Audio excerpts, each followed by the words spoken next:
It's Wednesday, January 29th. You're listening to your Florida Daily.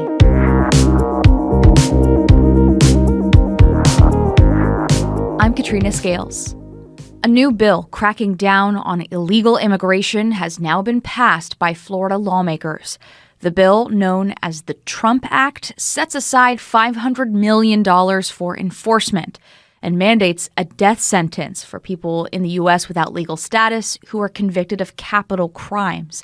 But Governor DeSantis has been fiercely critical of the bill, calling it weak, which could set up a possible veto. They named it the Trump Act. So they think by putting the name of a strong president on a weak bill, that somehow that is going to pull the wool over the eyes. I can tell you that did not work with Florida voters yesterday. I've never seen an outpouring as negative against the legislature as what I saw yesterday. If the governor vetoes the bill, lawmakers could reconvene for another special session to override it.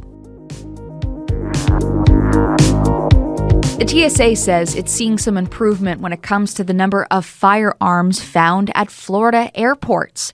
According to the TSA, in 2024, agents found 817 guns and travelers' carry-on luggage. And while that may sound like a lot, it's actually down from 834 in 2023. At Orlando International, 150 firearms were found last year, the most in Central Florida. Orlando Sanford International recovered 14 firearms, with Melbourne Orlando International seeing an increase, finding 11 compared to just 4 in 2023.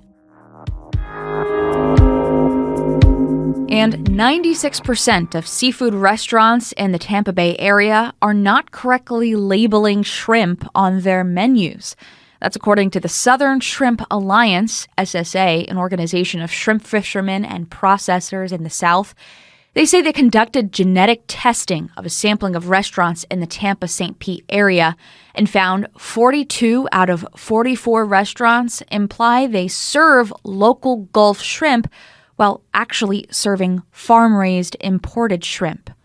CD Consulting led the sampling effort, discovering the majority of restaurants served shrimp sourced from countries like India, Vietnam, and Ecuador.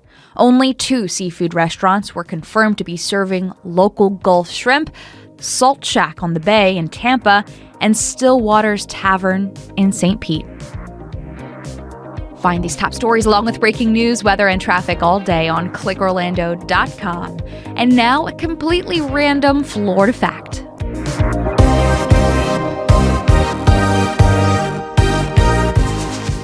In Florida, we have our own special kind of pumpkin, the Seminole pumpkin. Native peoples migrating into Florida from Alabama and Georgia in the late 1700s and early 1800s brought seeds for what the Creeks called Chassahowitzka, or hanging pumpkin.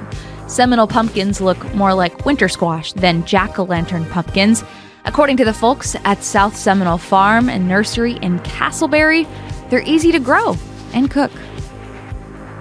Your Florida Daily is produced by News 6 WKMG in Orlando. I'm Katrina Scales. Subscribe for new episodes wherever you like to listen.